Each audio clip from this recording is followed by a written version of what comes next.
di talk show perdana kami, kelompok 6, dan ini tim saya. Hai.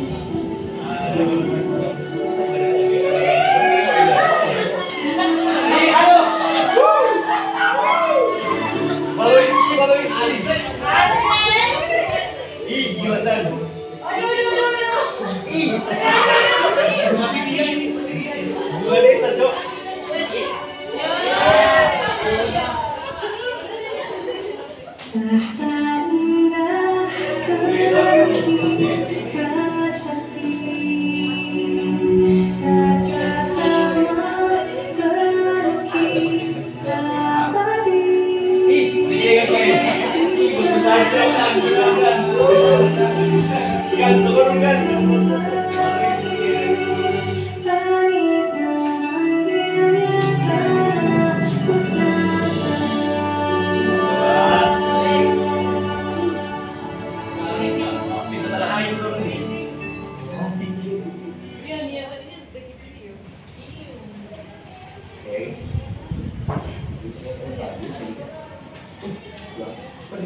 Selamat pagi teman-teman dan welcome to Awaiting Talk Show. Nah teman-teman, hari ini kita bakal belajar banyak. Kita juga bakal menambah setiap pengetahuan kita tentang tanggung jawab dan tujuan audit. Dan tentu saja bukan itu saja, kita akan mengadakan mini games dan kuis-kuis yang seru. Dan tentu saja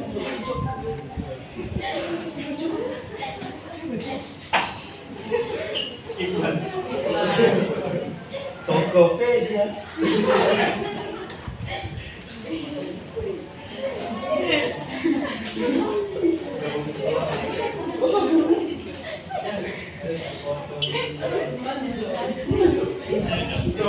ramai coba. Premium buat kanu.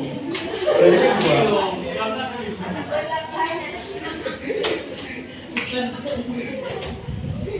Ikan bukan dikau.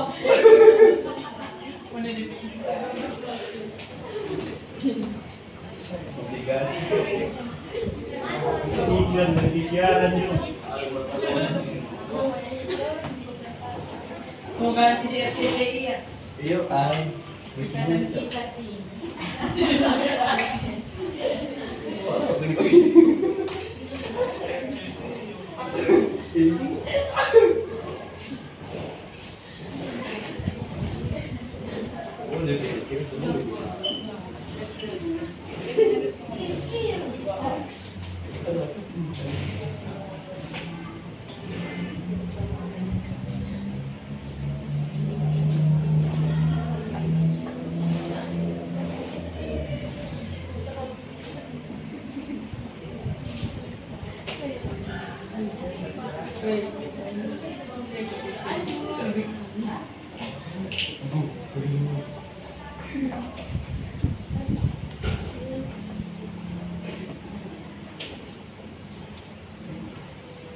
Dan tentu saja bukan itu saja, kita juga akan mengadakan mini games dan kuis-kuis, dan itu semua akan mendapatkan hadiah. Jadi tentu saja kita juga akan mengundang untuk teman-teman join dalam kuis dan mini games kita.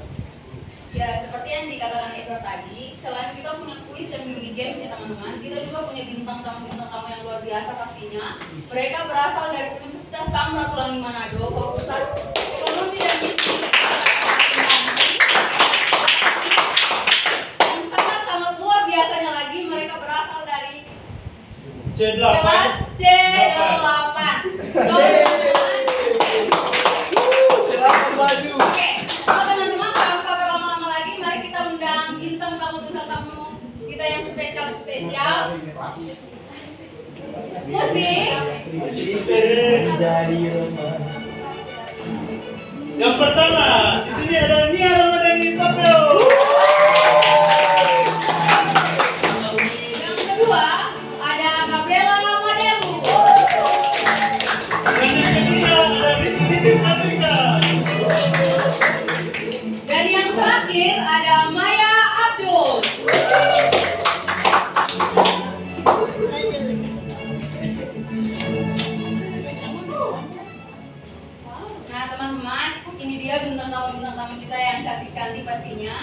Dan apa kabar guys? Aman? Studi aman? Asik, luar biasa. Asik. Hari ini teman-teman, kita bakal membahas tentang tujuan dan tanggung jawab audit. Berbicara tentang tujuan, aku bakal bahas tentang tujuannya dulu ya. Jadi akuntansi itu tidak bisa dilepas-pisahkan dengan yang namanya laporan keuangan. Berbicara tentang laporan keuangan, apa sih tujuan audit itu atas laporan keuangan sendiri? Menurut pendapat teman-teman? Baik, terima kasih. Nah, kalau menurut saya sendiri, tujuan dari audit atas laporan keuangan biasa oleh auditor independen adalah untuk menyatakan pendapat tentang suatu kewajaran dalam semua hal seperti material, posisi keuangan, hasil operasi, serta arus kas yang sesuai dengan prinsip akuntansi yang berlaku secara umum. Kemudian di sini ada juga tentang auditor. Nah, untuk tujuan auditor sendiri itu bertujuan untuk mengumpulkan bukti dan juga membuat kesimpulan tentang apakah laporan keuangan itu sudah disajikan secara wajar ataukah belum. Terima kasih. Dan juga ada sedikit tambahan dari saya tentang langkah-langkah tujuan audit, yaitu ada 5 poin. Yang pertama, memahami tujuan dan tanggung jawab audit. Yang kedua, membagi laporan keuangan menjadi beberapa siklus. Dan yang ketiga, mengetahui esensi manajemen tentang laporan keuangan. Keempat, mengetahui tujuan audit umum. Dan yang terakhir, kelima, mengetahui tujuan audit khusus. Oke, thank you atas penjelasannya. Jadi mungkin aku mau highlight sedikit dari penjelasan Kia dan Nia tadi, bahwa auditor itu dia berjalan sesuai dengan rules-nya. Dia berjalan sesuai dengan prinsip-prinsip akuntansi yang berlaku secara umum. Dan ada beberapa langkah juga yang harus dipenuhi untuk mencapai tujuan akuntansi itu sendiri. Nah, tadi kan kita sudah membahas tentang tanggung jawab tujuan audit dan laporan keuangan. Nah, kita akan masuk ke pembahasan kedua tentang tanggung jawab manajemen dan auditor. Menurut bintang tamu nih, apa sih itu tanggung jawab manajemen dan auditor? Jadi tanggung jawab manajemen yaitu berdasarkan kewajaran penyajian atau teman-teman di sini sudah mendengar yaitu asesif. Di mana laporan keuangan ini itu berkaitan langsung dengan privilege dan juga untuk menentukan penyajian dan pengungkapan apa yang dianggap perlu terhadap tanggung jawab manajemen tersebut. Kemudian yang saya dapat dari Sarbanes of Layout yaitu mengharuskan di mana CEO dan CPO untuk menyatakan laporan keuangan berdasarkan dengan ketentuan dan persyaratan yang ada. Di mana persyaratan yang ada yaitu tentang Security Excession Act tahun 1934 dan informasi yang terkandung secara wajar serta mendatangani laporan keuangan tersebut.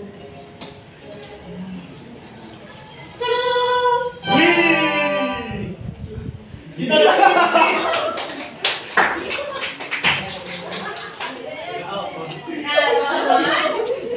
Di pertengahan materi ini kita punya kuis. Jadi kita bakal sebelum kita kuis ini kita mau main games dulu sebentar. Jadi aku mau minta partisipasinya teman-teman, kalau berdiri semua kita bakal explaining sebentar dulu. So ada berapa kelompok di sini? Ada kelompok satu, mana suaranya? Kelompok 3 mana? Kelompok 4. Dan yang terakhir gak boleh kalah sih. Kelompok 5 mana suaranya? Luar biasa. Jadi kita bakal main games. Nama gamesnya itu gajah, semut, ular, dan ular. Ada yang pernah dengar games ini? Belum. Ada?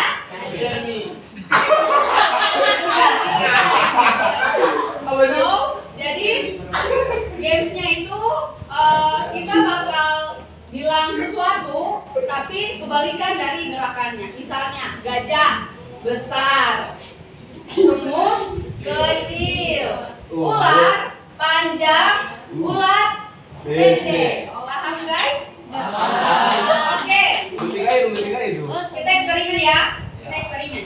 Semua berdiri.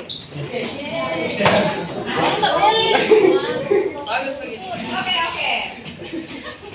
Kita eksperimen ya. Kalau aku bilang konsentrasi dan teman-teman bakal bilang konsentrasi dimulai. Oke? Kita eksperimen 2, dimulai. Gajah. Kecil. Kecil. Apa sih? Oke, oke. Kecil. Kita ulang lagi ya, kita ulang lagi. Konsentrasi. Konsentrasi dimulai. Keluar. Besar. Panjang tangannya kayak gimana panjang? Pendek. Panjang. Oh. Ya, oke. Kita ulang ya, ini udah mulai ya. Mulai. Ayo. Konsentrasi. Konsentrasi dimulai. Kelompok 5, gajah. Kecil. Kelompok 4, imut. Kelompok 1, kar.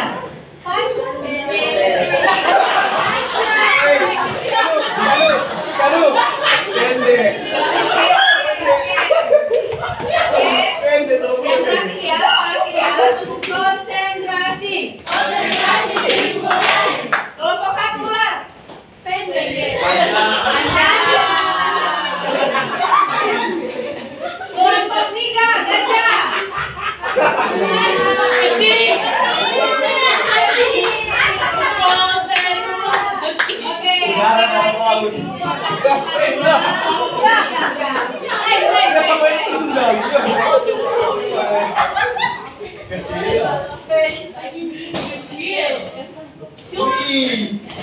Nah, sebagai hadiah buat teman-teman yang sudah mau partisipasi dalam tes breaking kali ini, kita punya hadiah kecil-kecilan. Ya, semoga bisa mengenyangkan ya guys ya. Mengenyangkan. 5 roti. 2, 3, 4, baru lagi 5.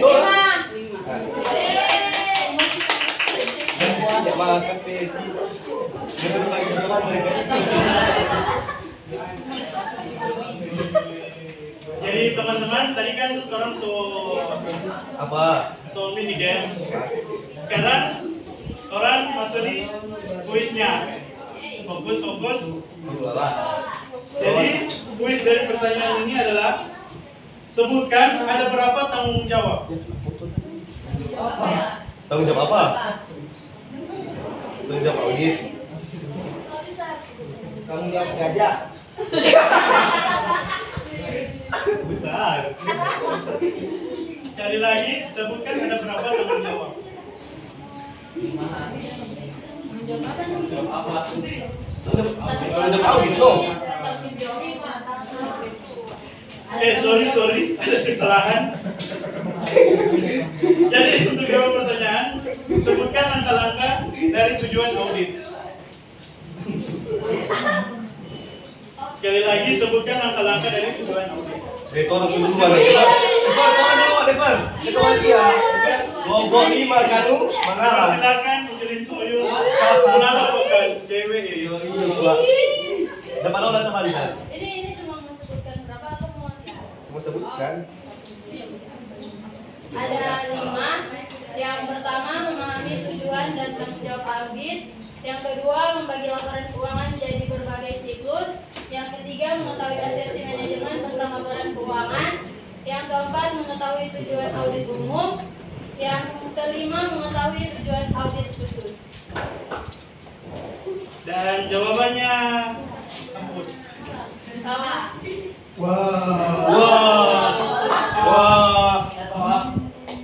Salah lagi.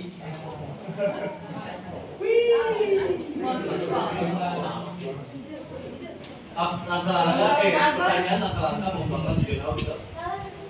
Iya, salah itu. Salah. Itu coba. Ya, kata prank. Iya. Kering lu. Aduh.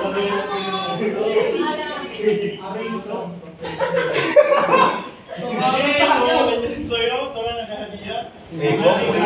Kelompok. Ikut ke nomor. Sama-sama.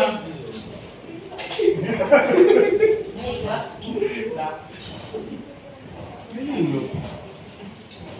Nah, tadi kan kita udah main games bersama, kita juga udah dengar kuis. So, kita bakal lanjut lagi dengan pembahasan kita untuk Maya.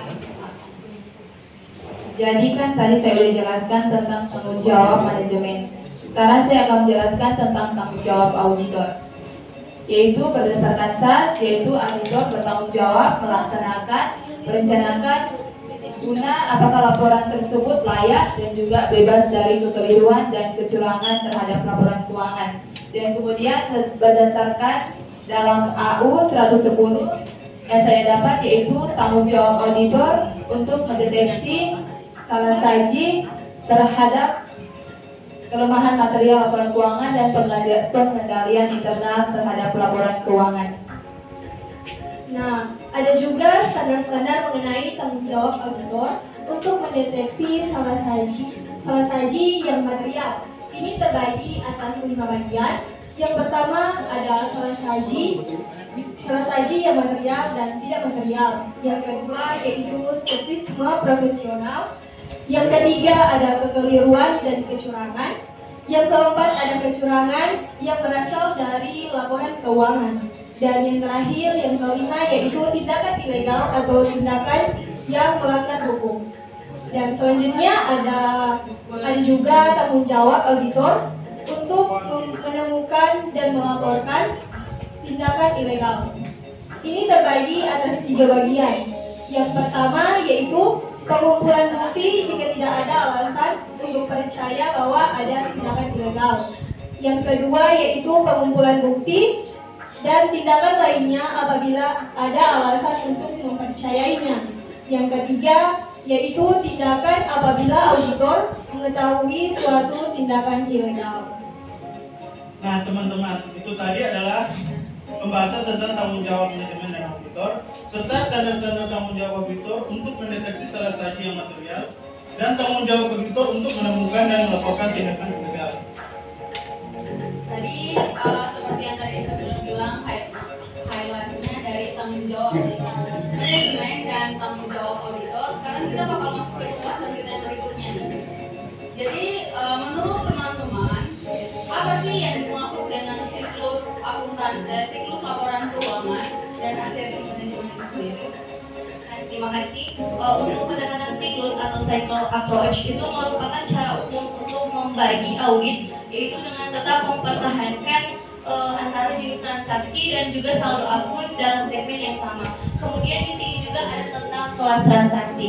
Nah, kelas transaksi ini disebut sebagai tujuan audit yang berkaitan dengan transaksi dan juga beberapa tujuan audit yang harus dipenuhi dalam setiap saldo akun yang ada.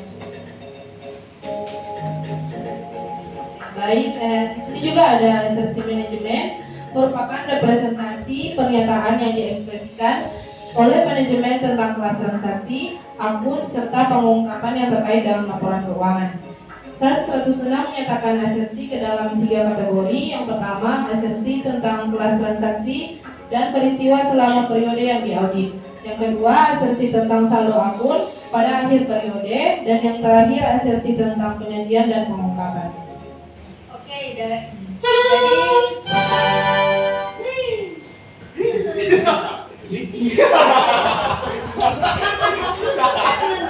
tanpa kita sangka-sangka udah ada kuis lagi nih. So, kita bakal lanjut lagi dengan ice cream yang berikutnya.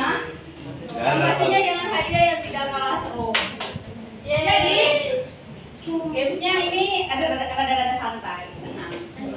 Jadi nama gamesnya ini aku bakal bagi 2 kelompok, pria dan wanita. Dicoba aja. Jadi yang wanita dia dengan sebutan kata jika, yang cowoknya dengan sebutan kata maka. Jadi orang tidak bakal briefing yang jika ini apa sih, yang makanya apa sih. Jadi buat aja kalimatnya apa dan orang bakal main. Kayak misalnya eksperimen. Kamu tentukan dulu makanya apa. Tentukan aja.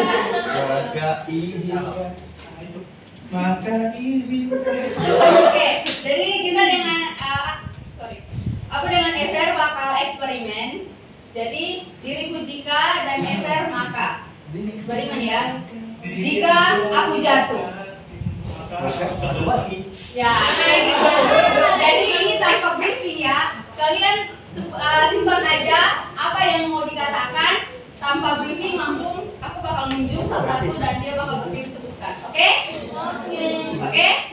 Orang mulai nih, tanpa eksperimen nih. Oke. Jika maka. Tessa, jika aku menangis. Jika aku menangis. Billy. Maka aku tidur.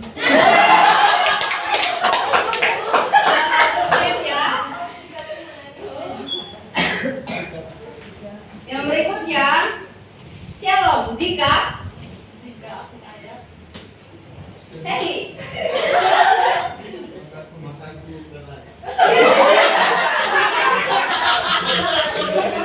Oke, kita masuk ke bawah punya penulisan.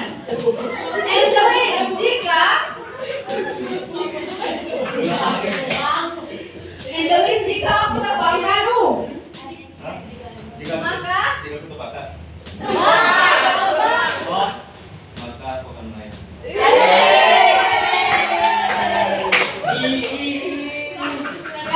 Yang terakhir. Ainul, jika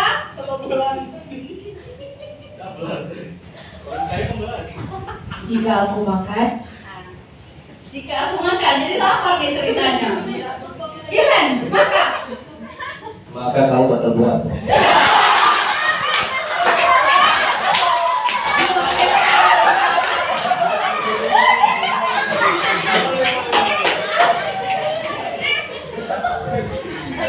improve guys, atas partisipasi kalian. Kita juga punya hadiah kecil-kecilan lagi. Gajah ini. Hadiah kelompok 1. Iya. Santas. Iya. Tapi begitu. Iya. Oke teman-teman, thank you atas partisipasinya kalian. Kita bakal masuk lagi ke pembahasan kita. Tadi kita udah bahas tentang siklus laporan keuangan dan ACSI manajemen. Tadi Nia udah bahas tentang siklusnya kan? Sekarang kita bakal masuk di ACSI-nya. ACSI-nya itu kayak gimana? Apa?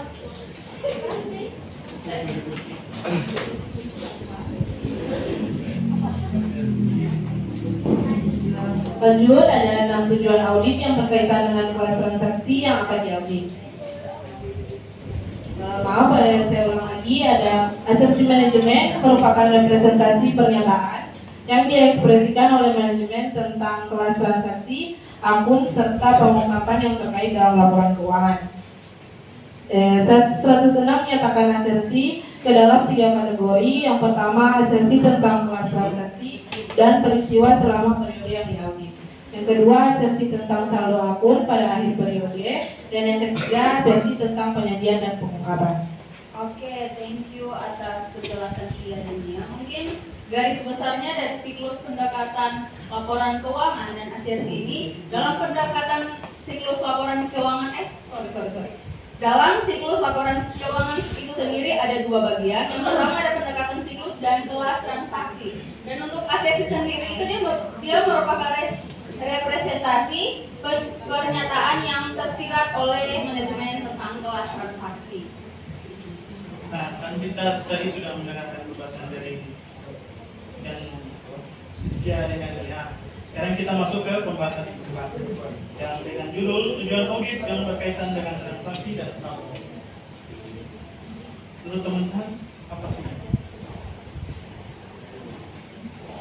Ya, di sini ada 6 tujuan audit yang berkaitan dengan kelas transaksi yang akan diaudit. Yang pertama, keterjadian transaksi yang dicatat memang ada. 2, kelengkapan transaksi yang terjadi telah dicatat. Yang ketiga, keakuratan transaksi yang dicatat pada jumlah yang benar. Yang keempat, posting transaksi yang dicatat dimasukkan pada file induk dan pengikhtisaran yang benar. Yang kelima, klasifikasi transaksi yang dicatat dalam jurnal dan diklasifikasi secara tepat. Yang keenam, penetapan waktu transaksi dicatat pada tanggal yang benar. Dan ada juga tujuan audit yang berkaitan dengan saldo akun seperti piutang usaha, persediaan, dan bukan kelas transaksi seperti penjualan dan pembelian tersediaan. Tujuan audit umum yang berkaitan dengan saldo yaitu eksistensi, kelengkapan, keakuratan, klasifikasi, cut-off, hubungan yang rinci, nilai yang dapat direalisasi, hak dan kewajiban. Dan itulah tadi pembahasan tentang tujuan audit yang berkaitan dengan transaksi dan saldo. Dan di dalamnya ada tujuan audit umum yang berkaitan dengan transaksi dan tujuan audit yang berkaitan dengan saldo. Oke, tadi kita sudah bahas bersama tentang 4 pembahasan. Sekarang kita bakal masuk ke pembahasan kita yang terakhir tentang tujuan audit yang berkaitan dengan penyajian dan pengungkapan. Ya, tentang penyajian dan pengungkapan. Menurut teman-teman sendiri, penyajian dan pengungkapan dalam tujuan audit itu seperti apa? Nah, di sini ada 4 fase audit laporan keuangan. Fase yang pertama merencanakan dan merancang pendekatan audit. Ini dilakukan untuk mengumpulkan bukti audit guna memenuhi tujuan audit secara keseluruhan agar dapat memberikan pendapat atas laporan keuangan. Fase yang kedua yaitu melaksanakan pengujian pengendalian dan pengujian substansif atas transaksi. Pertama dilakukan dengan pengujian pengendalian, kedua memberikan sampel salinan faktur penjualan, dan yang ketiga pengujian substansif atau transaksi. Oke, thank you Ella, thank you guys atas partisipasi kalian dalam talk show kita kali ini. Jadi garis besarnya dari tujuan audit atas penyajian dan pengungkapan itu ada 4 fase yang harus kita lakukan.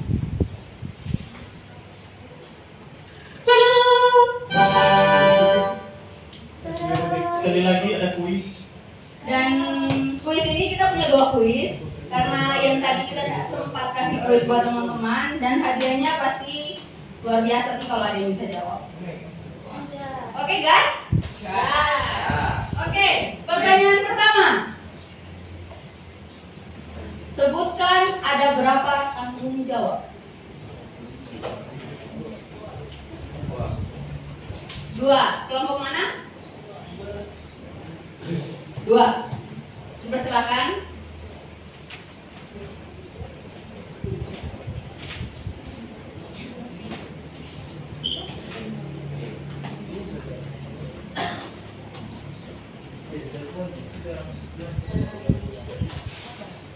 Terima kasih. Ada berapa?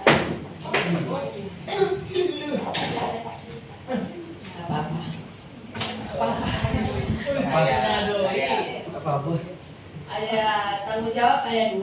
Yang pertama tanggung jawab manajemen dan tanggung jawab auditor. Menurut bintang tamu? Benar? Benar. Bikin aplaus dong guys. Thank you. Oke, pertanyaan selanjutnya.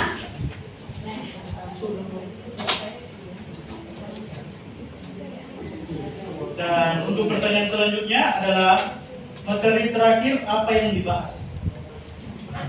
Apa yang dibahas di materi terakhir? Ayo kelompok berapa? Ayo Suka guys. Asik. Kelompok yang ditunggu-tunggu ya.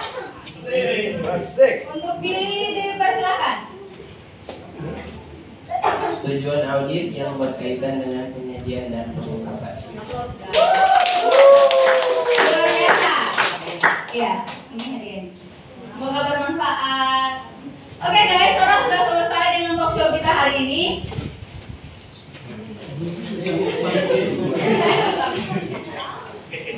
Dan thank you untuk partisipasi teman-teman semua. Hari ini kalian luar biasa, dan thank you juga buat bintang tamu yang udah berkenan buat hadir di sini. Dan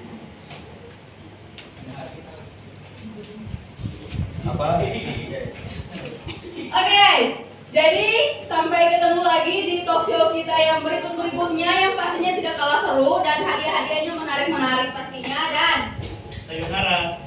sampai jumpa.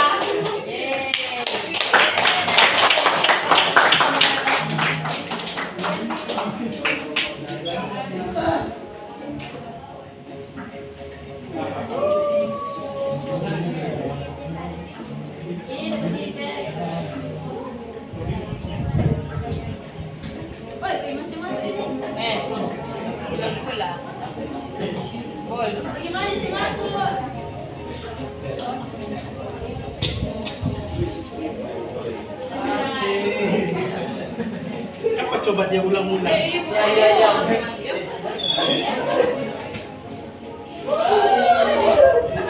Seniman kali sih.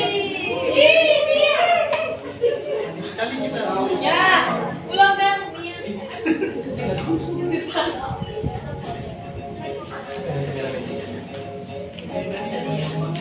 Oh iya.